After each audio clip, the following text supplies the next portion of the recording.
Poultry Society conferred a complimentary membership on myself. This was about 1870. I wrote a letter back to him, so this is the letter. Seriously, from early youth I have taken an especial interest in the subject of poultry raising, and so this membership touches a ready sympathy in my breast. Even as a schoolboy, poultry raising was a study with me, and I may say without egotism that as early an age of 17, I was acquainted with all the best and speediest methods of raising chickens, from raising them off a roost by burning lucifer matches under their noses, down to lifting them off a fence on a frosty night by insinuating the end of a warm board under their heels. By the time I was 20 years old, I really suppose I had raised more poultry than any one individual in all the section around about there. The very chickens came to know my talent by and by.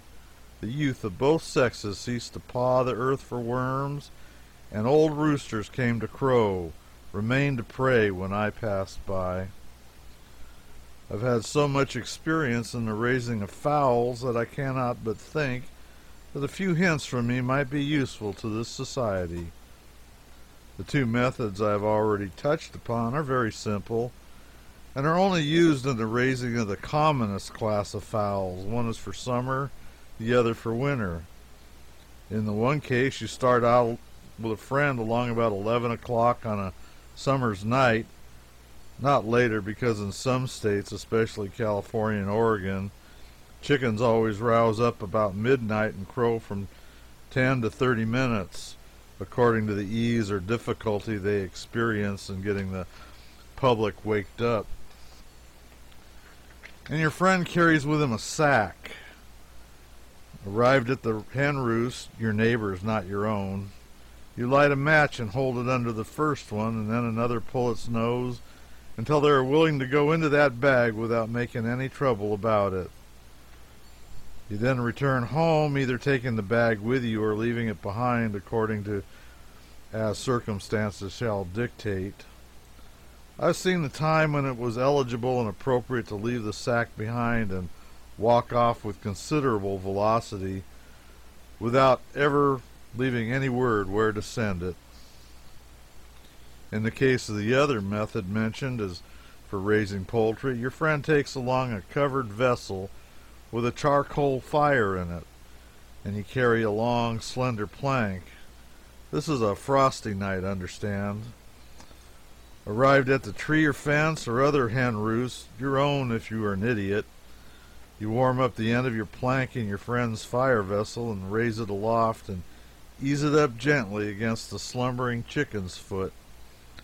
If the subject of your attentions is a true bird, he will infallibly return thanks with a sleepy cluck or two and step out and take up quarters on the plank, thus becoming so conspicuously accessory before the fact to his own murder as to make it a grave question in our minds, as it once was in the mind of Blackstone, whether he's not really and deliberately committing suicide in the second degree. But you enter into contemplation of these legal refinements subsequently, not then. When you wish to raise a fine, large, donkey-voiced Shanghai rooster, you do it with a lasso, just as you would a bull. It is because he must be choked, and choked effectively, too.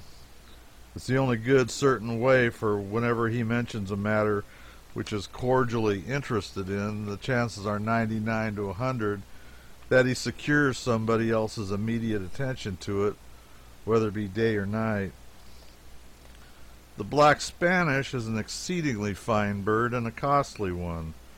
$35 is the usual figure, and $50 a not uncommon price for a specimen. Even its eggs are worth from $1 to $1.50 apiece, and yet are so unwholesome that the city physician seldom or never orders them for the workhouse. Still, I have once or twice procured as high as a dozen at a time for nothing in the dark of the moon. The best way to raise a black Spanish fowl is to go late in the evening and raise coop and all.